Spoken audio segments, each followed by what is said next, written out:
Do you ever find yourself scrolling through your phone when you should be working? Or folding the laundry when you're supposed to be filling in a tax return? Why do we do it to ourselves? Why do we procrastinate? Hi, I'm Sarah, and thanks for watching this video. Firstly, it's really important to explore what procrastination really is, because a lot of people think they're procrastinating when really it's something else. Procrastination is putting off an important task. It's not putting off unimportant tasks in favour of something else. That's prioritization. And it's not putting off an important task when you're exhausted and just don't have the energy to do it. That's self-care or good energy management. When we know that, we can replenish and make sure that we have plenty of energy to do the task the next day. One of the most overwhelming reasons that I see for procrastination is that the person is just depleted of energy. They're burnt out and they're putting off tasks because they just don't have the energy to even pretend to do it. Now, the first question that I would ask a client who is procrastinating is, how is your energy? Before even tackling the reason for procrastinating, we need to fix the energy issue. It's time for some urgent self-care, sleep, rehydrating, eating good food, getting out in nature, having a massage. Tune into your body and find out what it needs. That's step number one. And it can remove at least half of the procrastination right there. If your energy is great, then what are the other reasons that we can procrastinate? Number one, lack of momentum. So this is one that I can suffer with occasionally. This is where you've been in inertia. So after a holiday or a long weekend, and it's been so long since you were in action that it actually takes an immense amount of energy to get you going again.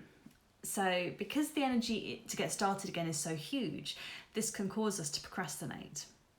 To fix this, I teach my clients a process of energy management where you can create daily, weekly and monthly energy plans to help you in the future. For a really quick burst to get started, I also recommend setting a timer and getting one job, any job, started and finished. So this could be as simple as clearing the junk off your desk or organising your emails. Just get it done.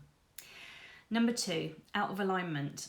So sometimes we might procrastinate because the task that we have to do is not in our natural skill set or just doesn't flow for us. We all have different talents and really work at our best when we work to those strengths and delegate all the other tasks. So it may even be something unpleasant or not enjoyable, which you really don't want to do, but you have to. So if it is something you have to do and you can't delegate it, the best thing that you can do is to eat that frog. So this is a concept that was introduced by Tracey in his book by the same name, Eat That Frog, where you get it done first thing in the morning and you give yourself a reward.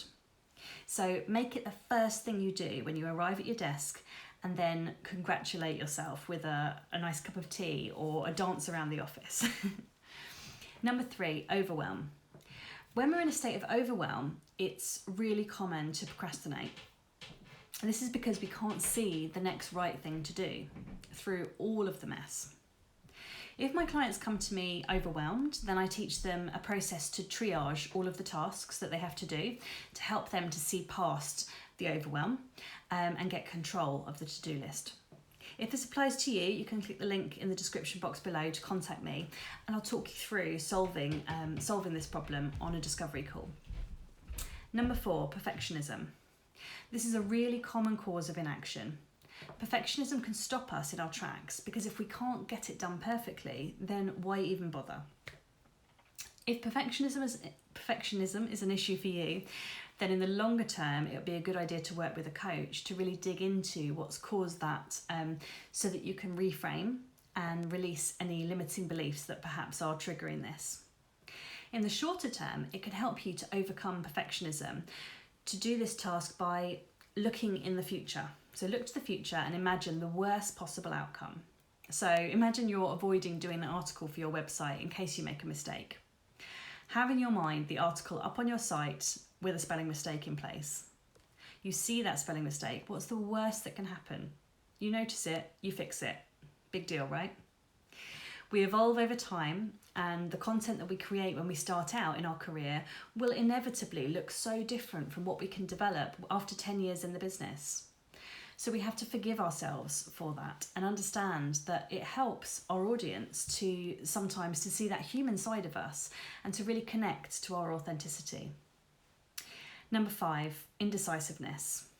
Being unable to make a decision about the right path is one of the other reasons that I see clients procrastinating.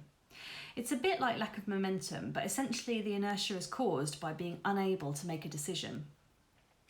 For this, I would usually work with my clients on the 3-centered decision-making process to help them to bring their whole self-wisdom to the situation.